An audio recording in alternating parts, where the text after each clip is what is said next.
Yes, Honorable. Here, you sit here. Honorable, this is my first time to interview you. Yeah, my name is Daniel Mugoya. Yes, Daniel. And I am glad that I have met you. And I'm surprised I agreed to be interviewed. Because you persistently asked me. Thank you. Thank otherwise, you. I decided that I should do less media. I was too much in the media for a long time. I know. And when you are so much in the media, you are robbed of your private life. Everything is known about you, and so you don't feel a very free person. During those times when I was still in the institution, I used to follow Honorable Wafula Ogutu during his political time. And before we dwell into maybe the matters which we are going to discuss, I personally would like to know, how are you, and I need to get your views on the political environment currently when you differentiate from the past time of Wafula Ogutu. The current political environment is a very difficult one and a very unfortunate one for our country, because if you look, I was for a long time a supporter of NRM. I was also a friend of Museveni, the president. I was also involved in his struggles when Tanzania together as Baekera. I was involved in his struggles here, although I was in Kampala, but we helped in some other way. What Ugandans hoped they had got in 86, and the judge and using or relying on the 10-point program, and they had no hope. Change of government, where it happened, removing those guys were there, and then the people bring what they call the 10-point program. Ugandans had a lot of hope. That hope has gone away in many Ugandans. A lot of things which were in the 10-point program or the promises which captivated the people. Incidentally, the first time they had come for 2 years, I was the one selling a 10-point program on UTV. I was producing a program and educating Ugandans about 10-point program. I was the one. Which year was that? 86 to 87 end, or 88 years. I was producing a program teaching Ugandans about the 10-point program, and I would host the ministers, what have you, so that they educate. Kakoza Mutale, people like that. So people were interested in what the government, what Museveni and his group were promising them. But about 40 years later, people don't see that actually NRM has implemented a 10-point program. They don't see that. Corruption was an issue. It is worse than ever. I've lived in Uganda under regimes as an adult, as a boy, a young man, a young adult under Amin. No, under Amin, under Bote one. Up to now, the worst ever in corruption is this government. Yet it was the one point which was very serious point for among the 10-point programs. And the people not being accountable, they are not accountable. So the economic disparities are more than ever before. There are people who are very, very rich in Uganda, but there are also people who are very, very poor in Uganda. Of course, before NRM came to power, the disparities in the country were Indians and Africans and foreign other Bazungu who had companies. But now, under Museveni, we have built a rich group of rich people who are Ugandan, who are from among us. And so the disparity now is between us, between the black people, but it is so much. It's so much. We have built like an apartheid system, economic apartheid system, an apartheid system in education, an apartheid system in health. It's very clear. Almost all the institutions. Yes. Where my kids go is not the school where my neighbor in Isani can go. They can't go there. It's a very big difference. A big difference. But when I was going to P1 in Lumino, in Busia district now, I was going to school without shoes, but I was going with a child, two girls, whose father was the agriculture officer of Toro district. And I was going to school with a child, a boy, whose father was the DPC of Gulu. They had shoes, as we had no shoes, but we're in the same school.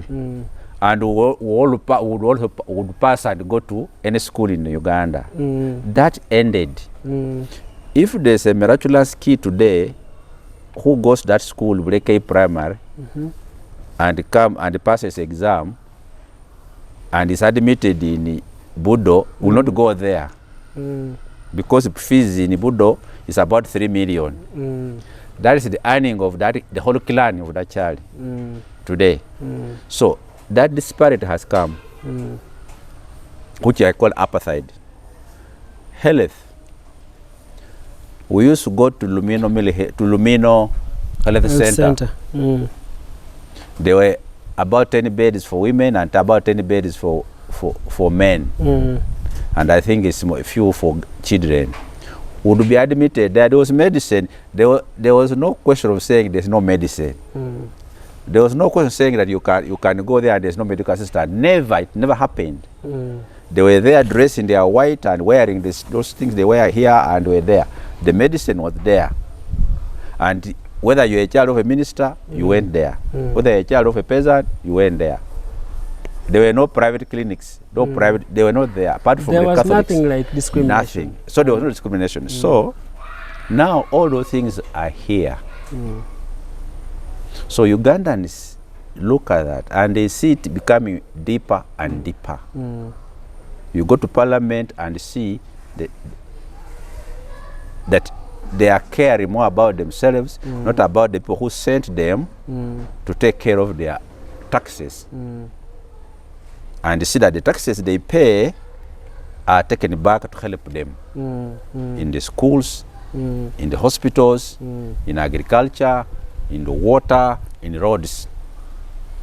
So that is the politics of Uganda.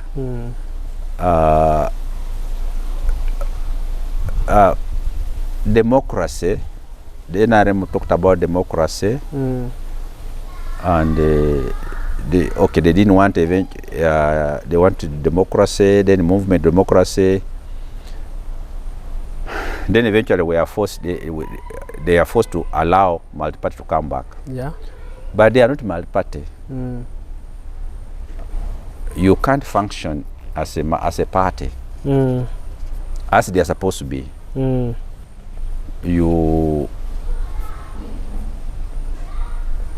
The system, the government does not allow parties to function as parties. They don't want them to unite us to be a good entity which can replace them. They will send money among them like they do now. They will recruit people in those parties. They will cause division and dissent in those parties so that they are weak. For them, in power is a good thing. For the country, it's a bad thing. Because when people are not very organized and they are, if, for instance, miraculously, a party or these parties come together and with force they defeat the government, it will be it won't be as when they would, if they had been allowed to build structures across the country. There would be things which are hanging and they get power, political power. So NRM wants only to build NRM in the countryside, but they want other parties to be regional or even tribal. You remain in Buganda, you remain in Bukedi, you remain in Mbale, you remain in the store. Actually, that's okay with the government here. Yet, the constitution says we should have national institutions. Parties must be national. But the government is not allowing people to build national parties. So this applies that the constitution is not being respected? No, the constitution is not being respected and has never been respected. And President Museveni said the constitution is a piece of paper. There are two things I said which are pieces of paper. The constitution is just a piece of paper and the ballot is just a piece of paper. Those two cannot stop NRM do what they want. He has said that several times. So, and he does it. He follows the constitution when he wants, when it benefits him. If it doesn't, he changes it. And he has proved that. The constitution says, hey, 5 years, please go for election. Another 5 years, go for election. After that, go home if you are president. He says no. He removes it. He says, oh no, when you reach 75, please go home. You can't be a leader of Uganda. He said, no, I will be. Remove it. That is not respecting a constitution. It serves only you when you want it. Yeah. So I don't think he follows the constitution. The constitution says 23 ministers. Or 21 ministers. We have 80. We have 80 ministers who are ministers. Then another 100 who are state ministers. Who are ministers, who are advisors, who are also ministers. So we have about 300 people who are ministers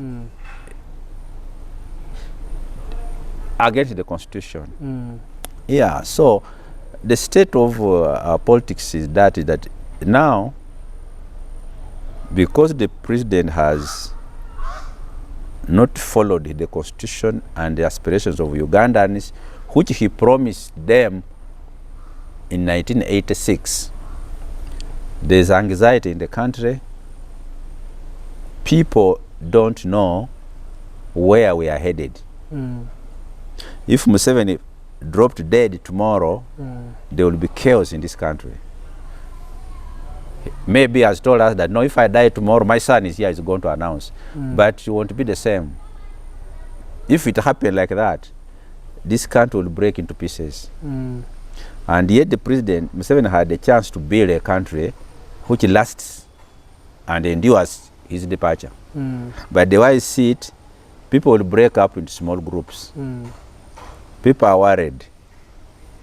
The other day I was traveling to, this year I've traveled 3 times abroad. When you go, a plane which goes Dubai side, this side, you find younger people going to work. The workforce. The same slaves, women particularly, going this side. Because they have no work here. Strong people who should be working here, intelligent people who should be working here, they are going away. They are leaving weak ones who cannot go. Even the ugly ones, maybe. The beautiful ones are going away. And when you sit on a plane to go west, you find parents going for graduation for their children. You find kids are coming back for vacation. From the universities in the west. In the west. People here, the big people here, have no confidence in our system, education system. When they have malaria, they go abroad for treatment. Nairobi, South Africa, Turkey, India, Malaysia, Germany, Spain. they don't go to our hospitals. But they have policy. They collect our money, and there are people who know how to spend the money. But they don't spend on health for those who pay the money, don't spend it on education. They steal it and take it abroad. To abroad. A country like that, what do you think of it? Those things I see on the plane, and when I go to those countries, I think that we have taken more money. People have taken the money away from us, and most of our leaders just take Uganda as a mortuary, you know, as a burial place. But their life is not here. Their plan is all to be outside, and here they will just be buried. People like that can't rule. When Obote in 1969 was shot and wounded in the mouth at Lugogo, there was a delegates conference there. He was rushed to Mulago, and he was treated in Mulago. And he came out and he died of natural death. Mulago, he never went abroad for treatment. When Amin was shot at in Zambia there, he was driven to Mulago. Amin's children, for the 8 years he was in power, were born in Mulago. Obote's children were born in Mulago. Have you ever heard of Museveni going to any hospital in Uganda? He doesn't. He doesn't. In 95 or 98, his daughter was having a baby, and they took a plane. The plane took Natasha to produce in Germany. And we wrote a story. Actually, Linda Nabusai, where I ended up working there, is the one who did the story with me. And when we published the story, the president replied in a 2-page letter. He said he has no faith in the medical services in Uganda. He cannot risk the lives of his family members. He wrote that. I read the letter. It came to me first, written. Let me type it. I said, how can the president say this? So those of these services, are they animals? Now, if you have such thinking, you're not going to invest money in, it's not your priority because you don't go there. A minister called Malinga was Minister for Health. He died in a hospital in his village. Nothing to make him nothing. But he was the minister. A prime minister called Sibambi, former prime minister, he crash landed at the Bujiri Hospital. In the yard of Bujiri Hospital, he refused the medical people to touch him. In Bujiri, these are stories that I'm not creating them. Now, people like that, can they manage a country? Can they manage resources of the country in the interest of everybody? No, they will not. A situation like that. So, Honorable, is where in terms of our politics now. Yeah. In your preamble, you said you were educating people about the 10-point programs. Yes, I did. Do you regret? I don't regret. I don't regret because I thought it was a contribution I made to make people, because those ideas were good ideas. And I wanted the people to embrace them and begin to hold the NRM based on that. But slowly NRM went away from those points, and the 10-point program itself, now today even in your IUBC, you don't know where it is, that copy. Everybody left, even Museveni forgot about 10-point program.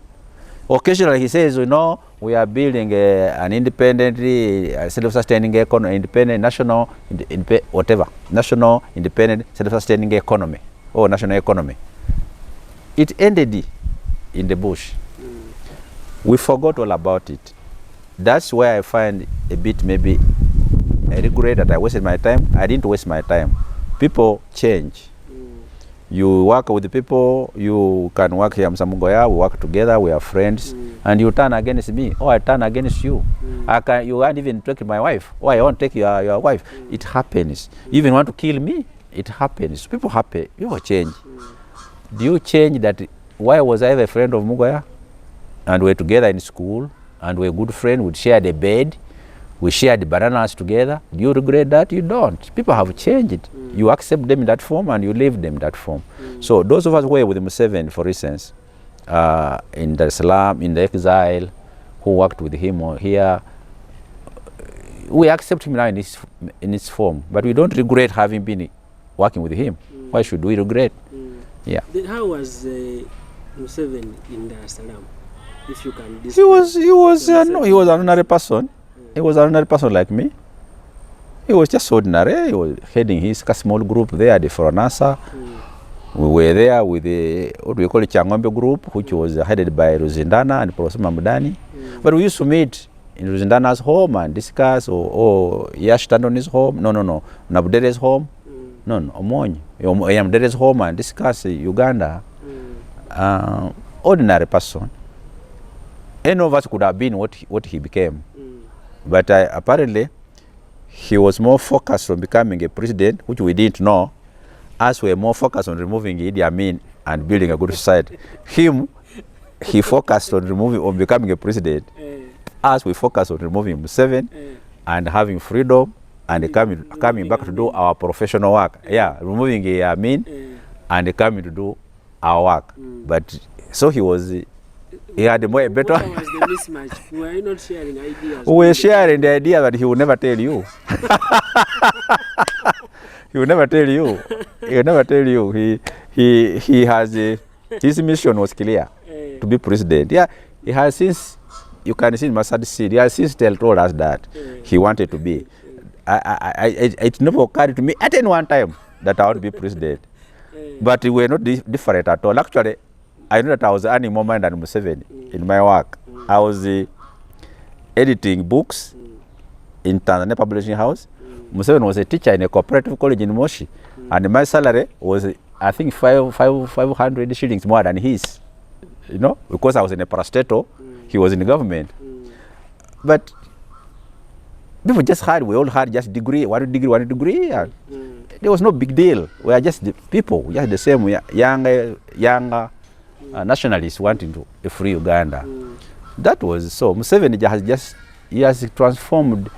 I've been studying Museveni, and his major transformation came, I think, in '96. He changed. In '96? Yes. Before '96, Museveni was very consultative. He consulted, I was editor, he would ring me very occasionally. He went to a village or a district, he called elders and consulted them what is happening in those places. As editors, we used to go and meet him every 2 months, spend a whole day with him.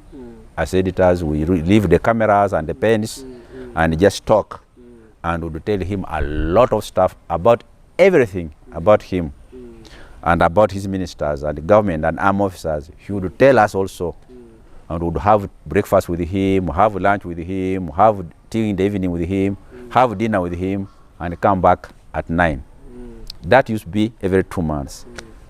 That ended after '96.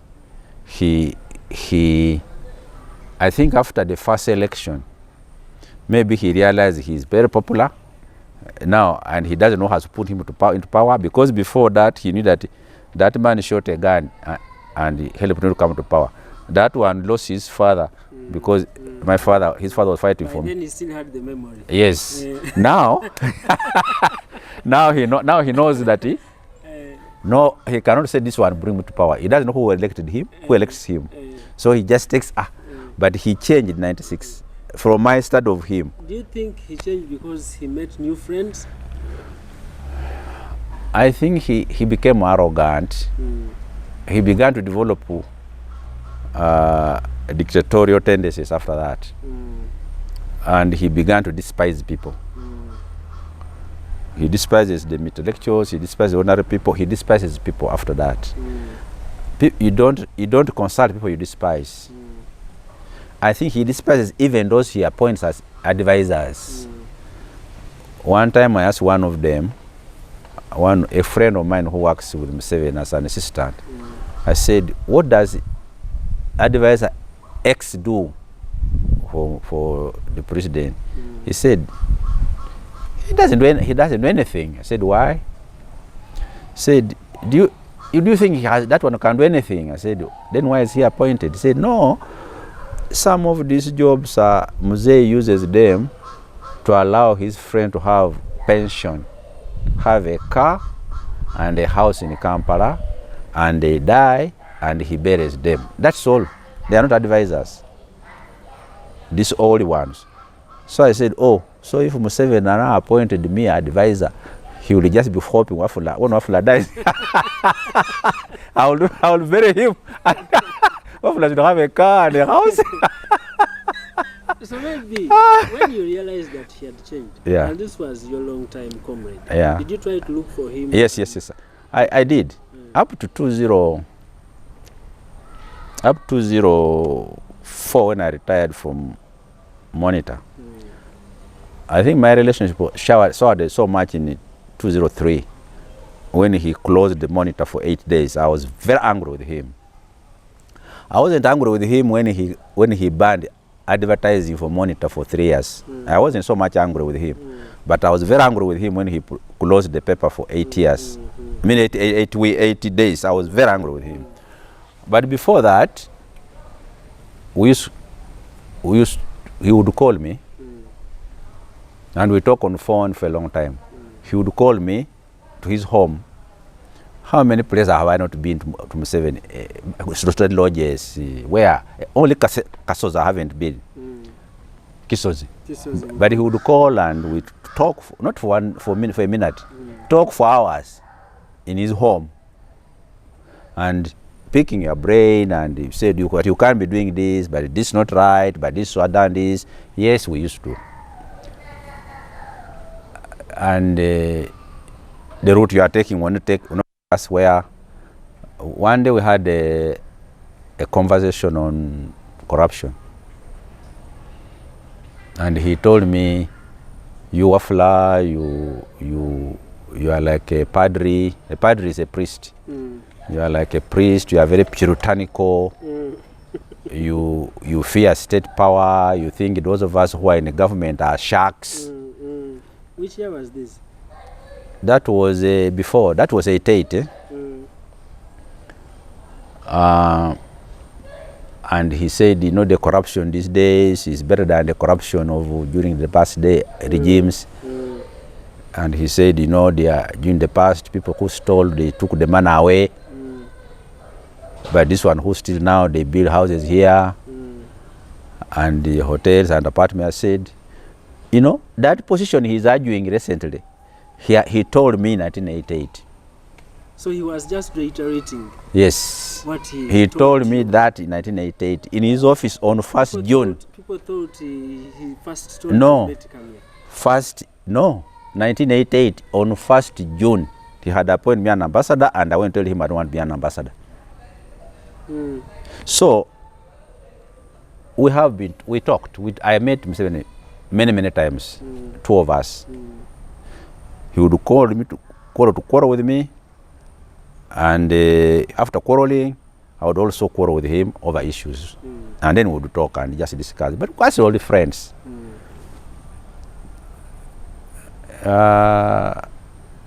But he's very different from the one we knew in Dar es Salaam. In the talk about corruption, of course, you had a long conversation with him. Yeah. Are there some of the things you told him and he tried to implement? Yes, there are several. I'm not going to say them, but about 11 things I told him. Yes. Several things I told him, and he did. Yes. About 11? Yeah. So now, when you see the corruption talk currently, do you try to revisit what you told him, even if you're not going to? I don't know whether revisiting, because he has built he has built since that thing. At that time, there was no elections. When he told me first time about it, when he justified the corruption in 1988, there were no elections. He was within the period of the interim period, the transition period. And but when he began elections, 96, he said he's having elections for the under movement system. We are equal. We are the same. When he won, he said we have defeated them, meaning defeating Semogere, who was also in his government.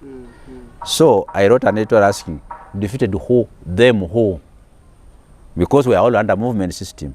But he began to divide the country into two at that time, in 96. And then Besigye comes. And I think that was a shocker. Besigye was a colonel in his army, his former doctor who knows him in and out, naked and clothed. He knows him very well. And he stand challenging him. He's from Western Uganda, Rukungiri, near where he comes from. I think it was a shocker for him. He got so shocked. He used violence to try to contain, to remain in power. Then 2006 election, when Dr. Besigye has come back again.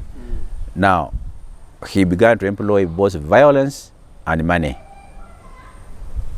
A lot. 2011, he won on money. He bought and bought in the north, particularly in the east. He bought. It is said that the money which had been changed, the maroon 50,000 shilling note which had been changed, which was supposed to have been burnt, was transferred to go and buy votes. I don't know that that is true or not, but it was said. But it was a lot of money like that in the West. So he therefore began to see that money can buy power.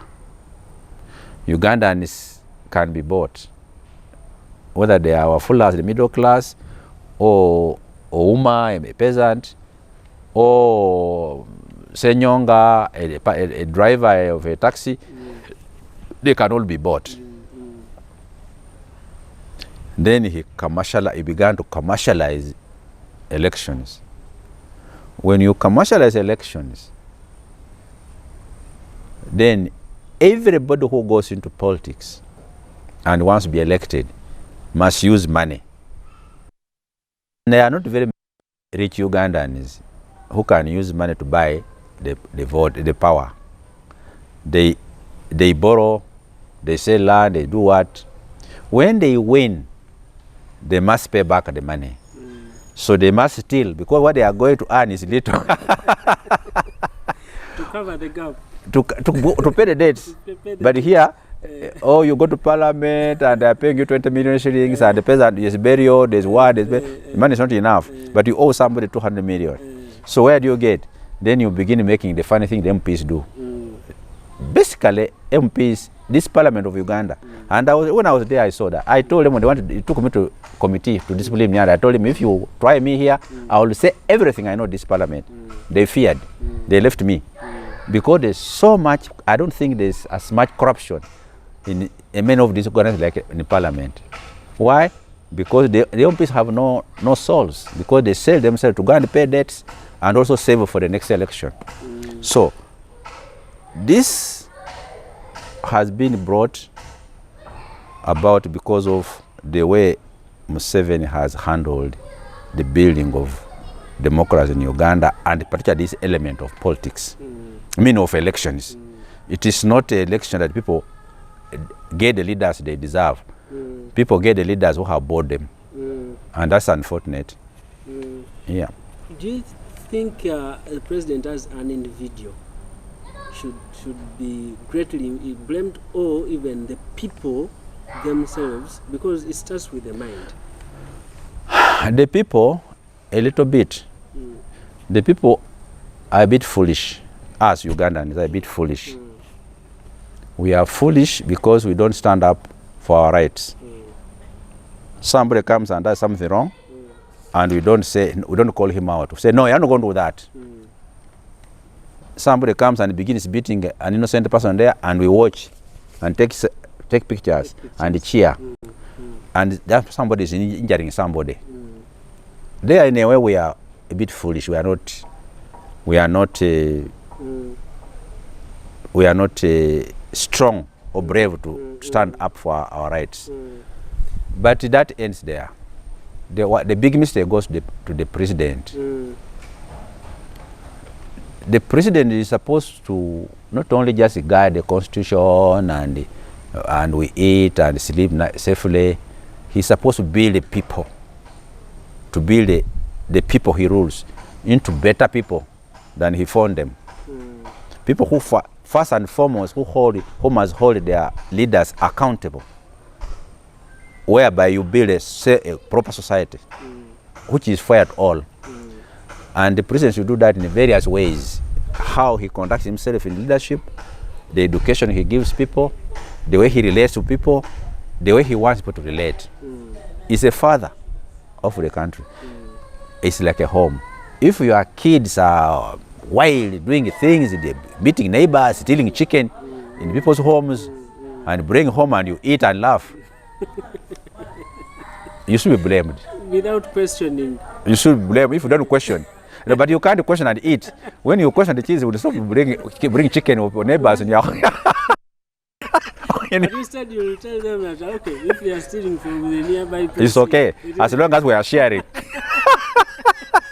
As long as we are sharing, it is okay, mwana wange. So, the issue of accountability and corruption. Here, I can be a simple Wafula. I was a secondary school teacher, or I was a university teacher, or primary, I go to parliament. Or I am appointed a manager of a company or government. And within a year, I built a house. But my salary is 5 million. But I built a house, I bought a car, a big car. I bought a big chunk of land. I'm starting a farm. In 5 years, I have an apartment, apartments like that. And the public don't ask you, where is Wafula getting this money from? They don't take me back, carry me where I work by just inquiry, said how much does Wafula earn in this organ, in this office? Because the things Wafula is doing in our village or in our neighborhood are much, much more than what he's earning here. What is his other income? We don't know him having done a farmer, having a company. We don't know anything about her. Neither going to school. No, he doesn't have anything where to get money from. So outside this office, where is he getting it from? So that's where we are a bit foolish again. If you are living in Britain or America and you end up in a scenario I've just told you, you won't come home. Neighbors will call that this Wafula, we don't understand Wafula these days. He has bought a big car and he has bought a house where he was staying now, has bought a house. The house is $500,000 or pounds. He has bought a car which is $100,000. We don't understand him. The police will come and say, but these things, is this house yours? Yes. How did you buy? Is this car yours? Yes. How did you buy? If you don't explain, you end up in jail. Here we don't do that. So it is us who are to blame, a bit foolish, but to make matters worse, the president is justifying that. That if I steal and build here, like he told me in 1988, if I steal and invest here, I'm okay. I'm kind to my country, at least I haven't taken the money out. But the people also let that go. The Ugandans don't question that. If Ugandans begin asking those questions, I'll tell you that many properties in this country cannot be explained. Many. Don't you think Ugandans have that fear because these people who are alleged to be corrupt are so powerful? Powerful what? Can somebody, an individual, be powerful than a village, than a county, than a district, than a country? Haven't you seen in Kenya soldiers running away and policemen running away from people who are not armed? If tomorrow people of Ntinda, they say they want to come here because Wafula has done something wrong, and they are coming all over. Can I stop them? Is there a policeman who can stop them? Is there an army which can stop 5,000 people when they are coming here? Nobody. Nobody. If Ugandans decide that they are going to march to Speaker's home in Nakasero tomorrow, you think anybody can stop them? No. If they have 500,000 Ugandans marching to Speaker Anita's home, you think nobody can stop them? There's no soldier who is going to shoot them. There's no policeman who is going to shoot them. Because the policeman who is shooting, his brother, his cousin is among those people marching. The army officer who is going to shoot them, his uncle is in that. His OB, his best friend in high school is in among those. Will he shoot them? In any case, the bullets get finished and they have come for you. Are you going to? In any case, they know you. With the cameras today, they will pull the camera and know actually it's Mugoya who shot. In Kenya, the one who shot, those who shot are being pulled out. I said this is the one who shot. They are on the run. So it doesn't help today with the technology which is there. You can't shoot and go away with it. That's why you find these days now killers are covering themselves with the things. But people will eventually know you. So I think that we fear for nothing.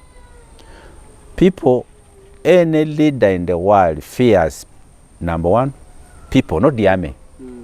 The army you can manipulate, and even you can bring another army from another country to fight this one.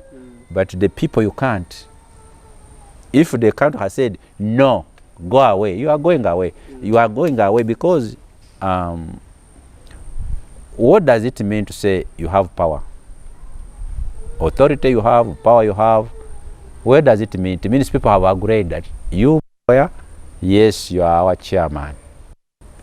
You, Mongoya, you have authority and the power to do this on our behalf. You will talk for us. If one day on a village, your chairman one day on the village, they start up and say, from today, Mongoya, don't come to our functions. Don't come for burial. We are not going to bring any cases to you. You are not our chairman. Can you be a chairman? Can you be a chairman? No. Nobody calls you in his home. Nobody call, you don't want to, they don't nobody gives you a mic to talk at Mukoro. They don't bring cases to you. Can you be a chairman? No, so have we beaten you with any gun? No. We have just withdrawn. Right? If very bad leader and you have a shop, the best shop in the village, and you are the one who is tormenting us, and we say we are not going to buy that money things, and nobody come to your shop, will you have power? No. Will you sell? Will you want to close? Won't you become a poor person? The bread will rot there, the bagoya will rot there, everything will rot there, nobody is going to buy. You are going to migrate. When you migrate, they will say that money is a murongo. So people have power which is latent, which you don't, it doesn't need violence. You just withdraw. You withdraw support, confidence in a leader. Then he's useless. If Museveni here rode his motorcycle, his helicopter and goes to Vujiri, he lands, nobody comes. Not even the babies who don't come. He goes to Gulu, he goes to nobody comes with him. He goes to Kabale, nobody comes to him. Will he come back and say I'm a president? No. He will say, oh, they have refused me. He will be one wanting to go.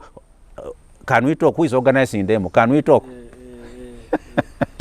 So, Honorable, you have also followed the politics for a long time. Yeah. There have been emanating political parties growing. This one is formed today, tomorrow they split, another one is formed. What spirits are these political parties formed and the foundation? You know, my first party was UPM. I was card number 46. We founded the UPM, 1980. My second party is FDC. I founded one of the founders of FDC. And I've known a lot what goes on in political parties. Under the system like the one of Museveni, I told you earlier, he doesn't want strong unity and strength of other political institutions. He doesn't want that. He wants them weak and regionalized or tribalized. And what he does, I've seen in FDC, the first group of people Museveni approached inside there were Onzima, who was the vice chairman of FDC. He took him. He later took Betty Kamya, who had been almost a secretary general of FDC, but he was a presidential envoy. He enters and takes people away. But before they go away, he's giving them ideas and maybe money. They divide. They fight each other. So he makes sure that you don't by the time he comes for the last he has finished down here. There's no foundation. No, that is what he does. So when you see bickering in DP, no, UPC, he went for Akena and his wife and and they began eating together on the table. Then I said, oh, you can't go there, but no. Then Akena goes with another section. Another section remains with Peter Walubiri. Yes. Then he goes for DP. Oh, DP. And Mao said, no, fight. He makes so many funny statements. Eventually, he goes for Mao. He looks for vulnerable. When you are very vulnerable, he goes for you. You see, and so Mao. Interesting. Why doesn't he just come for them than leaving behind a very big quarrel? No, do you know why he can't? Because now, in FDC, you can't take everybody. There are people, FDC is an idea, people who want Museveni to go away, they want the system change. So they can't come to you because they haven't changed the system. They don't want to come and join you. They want you to go away. They don't want your system. The system I described earlier, which is apartheid system. Yes. There are many people who want that changed. So even if you buy Wafula, who is their leader, they don't come with you. That hasn't changed. They will not come. So he knows that. But you cause division among them and remove some of these talkers, those who talk a lot, and give them. So then he went for, now he goes to FDC. Then he gives money. Then Nandala, Poa, Jack Sabiti, Ekanya, they begin behaving funny. You know, oh, we should talk with them. We should work with them. Blah blah. Then the others say, you are full. I said, no, we don't want, because the system hasn't changed. Division has started. Then he gives him Puga. Oh, you have been appointed Lope. Now we are giving you an award. Before you haven't served. An award is given after you have served. But you are 5 months into service, or 4.5 years, and they are giving you an award. Award for what? But it is meant to divide. So he sets Mpuga against Kyagulanyi. He begins giving, you know you are a very good man, you know you are very national, you know you are very recognized, you know you are very intelligent. So you begin swelling, oh, so I'm the one who is liked. So I can actually remove this man who takes Njaga, who is a drunkard, you know. Then they begin fighting. And Museveni sits and crosses and says, my tactics are working. So the parties you are talking about, they are not parties. As we know parties, they are not parties. Even a party number one thing is to recruit people and win power through an election. No party can win power through an election in Uganda. There isn't one. There isn't. Even if it is NRM, if Museveni goes away, I mean, goes to another form to PLU with his son, it will not win power. If he's fighting it, he will not win power because the elections are determined by Museveni, whether you win or not. I always say he allocates us. Even me to come to parliament, I'm sure he just said, this time let him come. Because I had won when I stood the first time, I won. Then they decided to take 2 Gombololas. I never got the results at all. they took the 2 Gombololas. They took all the DRF. He would live a long time, comrade. They took the other. No, he knows I'm harmless. Me, I don't have underground things. But the next time I won, where I got saved was there were 2 big NRMs fighting each other. So they all guarded the votes now. Those rivals guarded the votes and me. So the 3 of us guarded the votes. So it was fair. Now that one I won. Because when after they announced me, one of the NRM candidates, who was the minister, who was even a minister in the government, he drove to my home and said, "Congratulations, you have won." But your win was in disguise. Eh? Your win was a blessing. It was a blessing because of I had even the previous one I had won. But this time around, they could not steal. They could not agree. The other machinery could not agree to steal because one had been a minister, one was LC5. They stood among, they were fighting each other. Now me, I was here. So this minister and LC5 fighting for this position. I passed through. Yes, actually, just chance. So he allocates you. Museveni allows you who should stand. And I think that the multi-party system should have been that you win and the people get the leader they have elected, they deserve that. It doesn't happen in Uganda. There are very, very few leaders who have been elected by their people. And who, if they haven't bought, because people should be elected without buying at all. There are very few. These days now it is difficult. You can't go.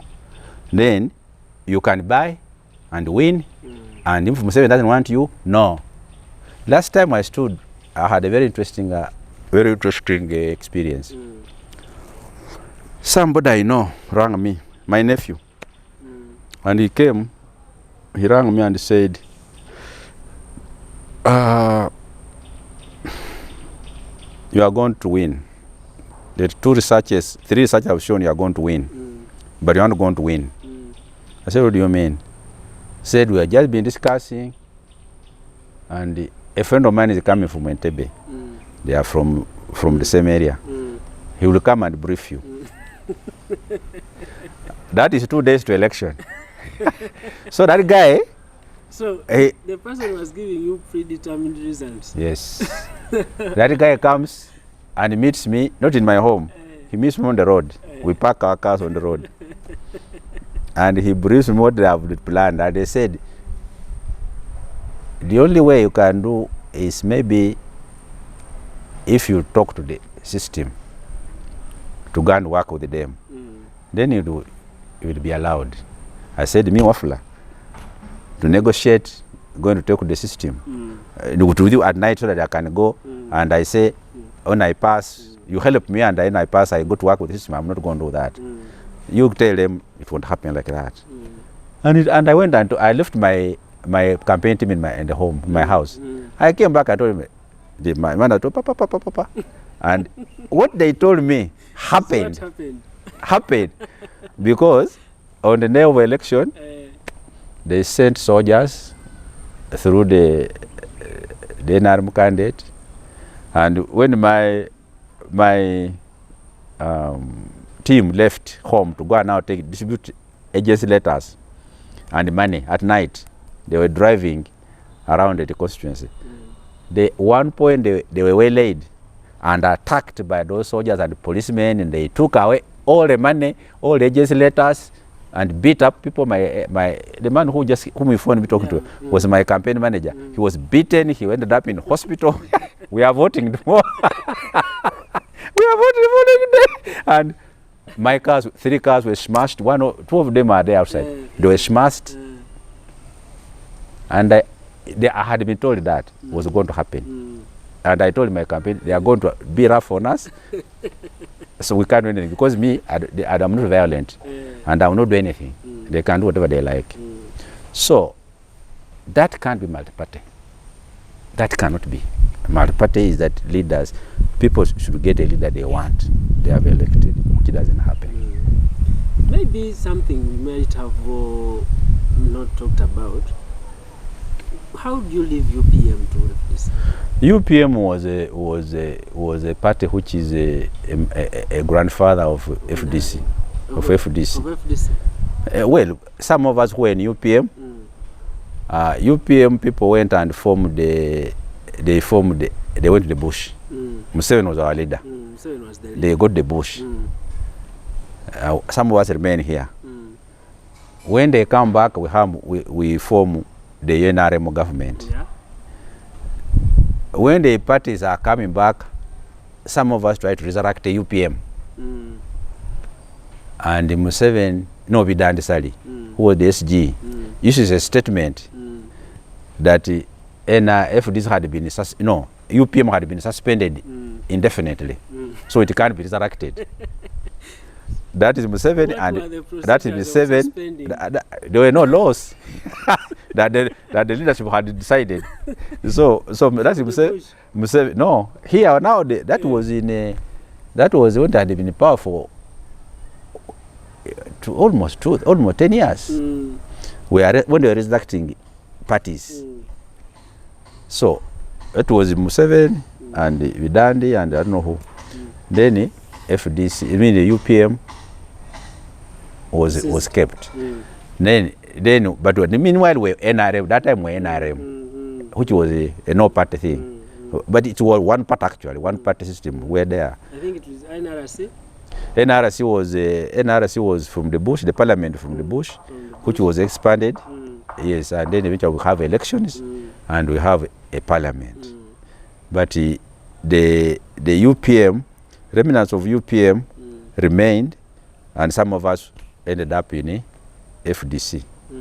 Those who were in UPM, the Babesjes, Wafulas, the Rosindanas. The FDC, that was after the reform agenda, after the referendum. Reform agenda was not a part at all. Reform agenda was just a group of people. Actually, it was called a reform agenda was a name later, but we called it the elect Besije Task Force. That was it. So then, 2005. When does FDC come into? FDC is 2004. 2004. Yes. 2004. Yes. So then you join. Now FDC is breaking off from basically from NRM. The younger MPs who were in Parliament, they were NRM. Then those of us who were, me had just retired from the Monitor. I'm recruited. They are independent elders, what have you, and then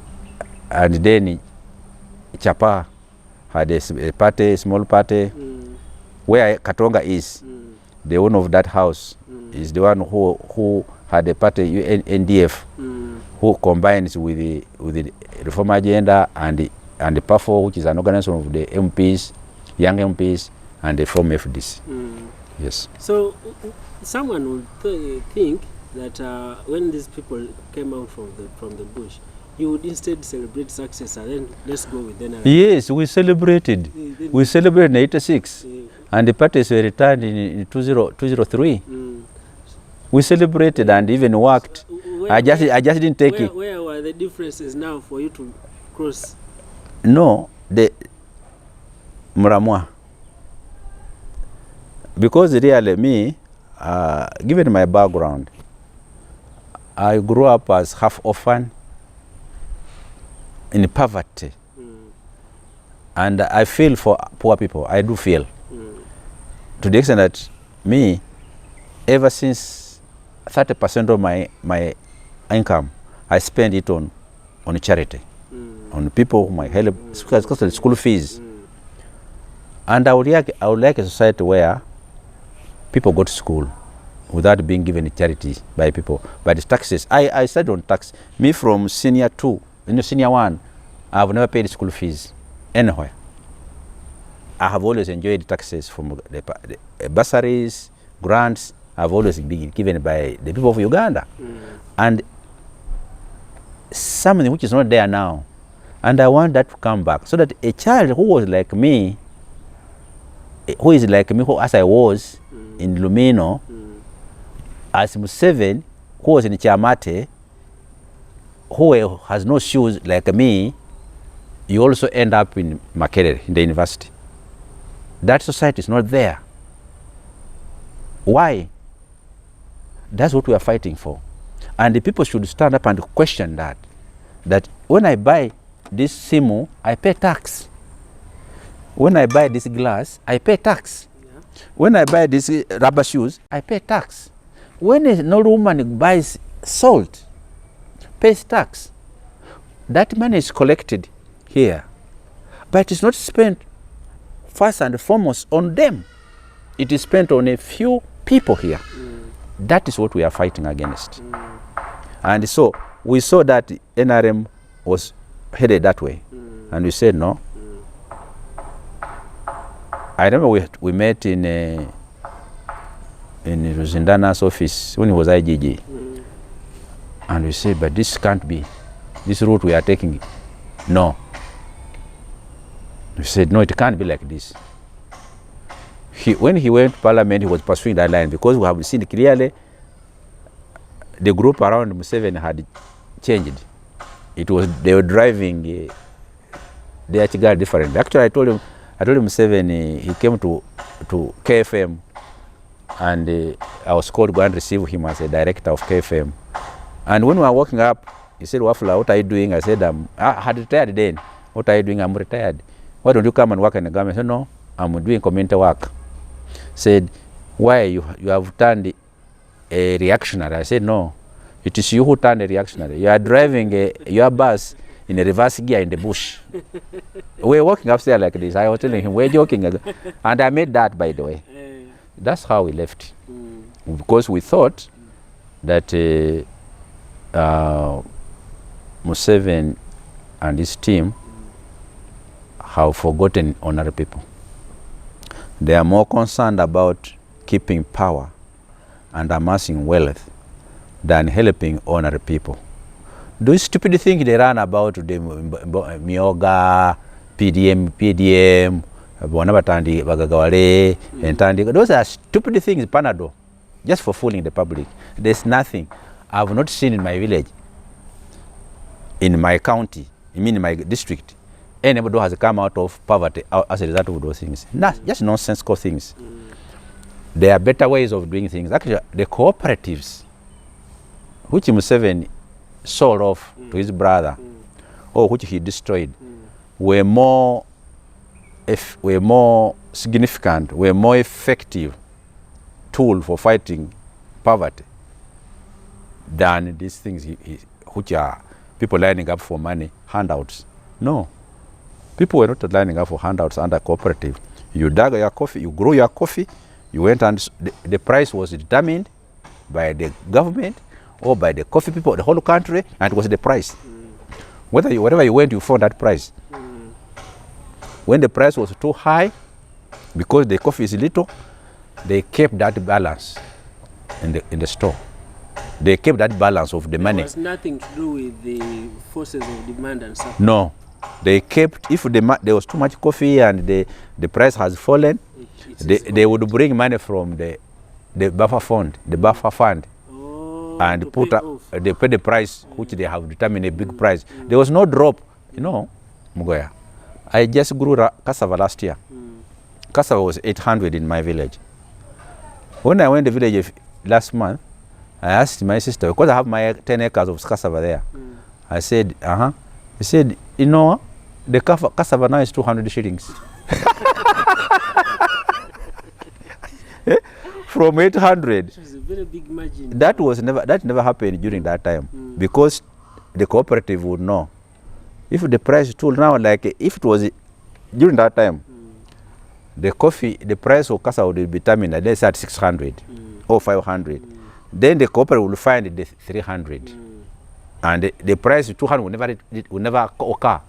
They will just give add on my 300 and I get 500. But if also there was little cassava, and the cassava leaves 800 and goes to 1,500, they also give me 1,000 and kept 500. And the 500 is for what?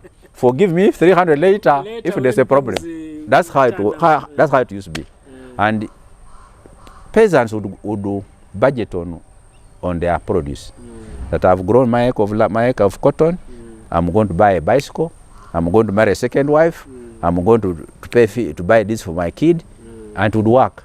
Because they knew before the season starts, they would announce the price on radio that is going to be the price for this. People knew. In a way, there was something bad about it, because the argument was that why do you control people's? But now, as they left it, it has impoverished people. Yes, they must change. So the things you hear of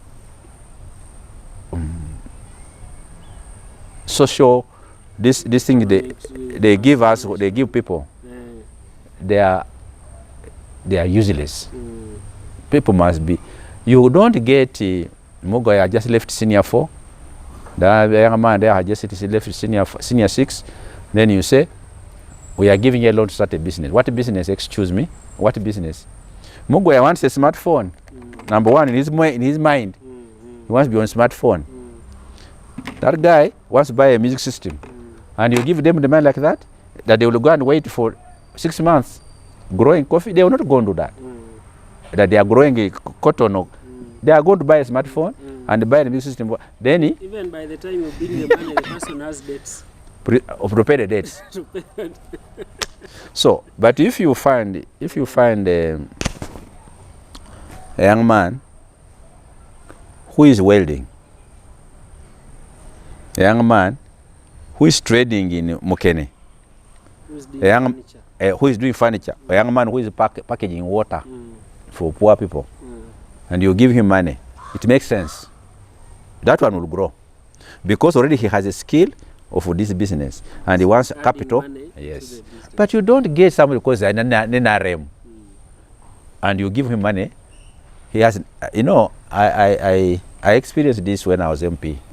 I took in my constituency over 1 million seedlings of coffee. I used to buy coffee Masaka, Iganga, and take coffee. And the coffee, you come and say, how many do you want? Some will say, I want, if you know, you need about 400 for an acre. I want 400, I want 200, I want 300. I don't have land, I want 100. Others would go and plant. Others whom I gave because we are giving them because they are my company people. You give them coffee. When you go their home and you look under a tree, you find they have dried up. the things have dried up, And so I say, the second round, I say, if you are not going to plant, don't take. Right? Don't take the coffee. But if you are going to plant, want to go and see how you plant, we shall come and check. So they began living it there. Then others now would take and they go and say to rich people. So why am I giving that example? Is that these things we give out to people, we should know whether they are going to make sense, an impact on them. Yeah. Okay. Thank you very much, Honorable Wafula. I think we shall be having more engagements such that you can guide the nation. Maybe anything you think we've left out and is crucial in the development of the country? Yes, I think the president or the government, they are down in Kwanze. They should stop living in self-delusion. The country, there's fire burning. There's fire underground burning. If they don't wake up, it will burn them. People who are jobless, the group I described, which are always going out to work, the millions who have no jobs, they have degrees, they don't even want to be told that they have degrees. They have no hope. And they don't care about family or tribe or religion. They are not managed by those things. Me, I was managed by a lot by my clan, my family. There are things I could not do because I fear to offend my family, to offend my clan. These people, like my kids in this house, don't have that. They have no attachment. Even me, they said, Daddy, no, that's outdated. I'm the final person to tell them. They said, no, Daddy, I can't hear that, right? Those kids, what we have seen in Kenya is relatively much better than us a bit. Here, it will come and it will burn. I was here in 2009. I don't know, that wasn't there in 2009. He was a small kid in primary. Yeah. 2009, they refused Kabaka to go to the Katiko to go to Kayunga at Sezibwa. Yes, Sezibwa Bridge. And just a phone that the Katiko had been refused to go to Sezibwa. The town was in a mess. On fire. Real fire and real tribal outburst. If you're a Munyankole, you didn't walk on the street. No Munyankole was entering from entering Buganda soil. I kept closed doors. I was around Bukoto here. Come watch. That is now worse, because now more thousands of people have gone to join them who are jobless. So those people in Chankwanzi, they should see. I heard one of the leaders say, I think that the woman who was Museveni's control in charge of money. Oh, Nachobe. That Nachobe said something very sensible. If it happens, he said, we have been coming here to praise ourselves for what we have done. That this time round we have come to assess what we haven't done. And what they haven't done, one of them is to solve the problems of the youth of Uganda and to give us space to operate as free citizens. Those who don't appear, who don't want their political line, they should give us space to organize and operate. If they don't, the country will burn. Nothing continues like this forever. Nothing. It reached a stage when it said, no, it can't work. In fact, in his speech at Chankwanzi, the president said he's even creating more institutions to add on. It is all nonsensical. It is all nonsensical, because if you are going to set up investigation units in every department where there is theft, you'll go to every department, set up police, this, investigate. It doesn't work like that. Other countries don't work like that. First, empower those who work there to see, smell, hear. Everybody becomes a policeman in the interest of the public. That's the best way. And when it happens, people stand up and say, no, it can't happen like that. I used to, when I was running the Monitor, I had barazas. And before that, me, thrice a day, I moved in every part of the institution. In the morning, I would move and move and move, greet everybody, and go and sit in my office. At lunchtime, I'd go and line up my staff, and I eat there with them. In the evening at 4, I would move. Why? I wanted to connect to people. I'd also talk to a sweeper, and I'd talk to a manager to find out what's going on. Then I call barazas, meetings, and speak what you like. And nobody will victimize you. If you fear your MD, your head of department, I tell you, say what you want, and the head of department will do nothing to you. And that is it. So we had a culture of a family. And people worked in that organization for little money, for free. But just motivation, but responsible. Zero tolerance for corruption. I heard that Mugoya picked money from, he went to Wafula, and Wafula bribed him. I call you, you put the card here, and walk out of here, don't look back, never come back here. That is leadership. If people are responsible, if people ask questions, if people stand up against wrongdoing, the wrongdoers will fear. But if you don't care about it, it grows, and it grows, and it grows. This is what Museveni has allowed. that if Wafula steals, he's arrested. If Karuhanga steals, he's reprimanded. When you do that, or if a court does this, he's sent away to go and become ambassador. Once you do that, then the country is like kids in a home. My kids one day wrote me a letter. I had a note that I loved my daughter very much, and I had a note that I loved my last kid very much. I had a note that. So whenever I traveled, when I entered the shop, my daughter first, I would buy. And the small one, I buy a doll. I'll buy these things they play with. Yes, yes. Now, in the process, I would be buying more for these guys, and the other in the middle, I just pick one item. So I bring here, and the kids, they find they have one item. This one has got 3. This one has got 2. So they wrote, say, but Daddy, you love so and so more than us. And when you come back, you hug them, you don't hug us. I cried. I went and showed Madam the letter. I cried. I really feel that pain. I cried. I can imagine. Yes. I said, how do you done that? Unconsciously, I discriminate against my own kids. And I changed. Now, I like those kids for that.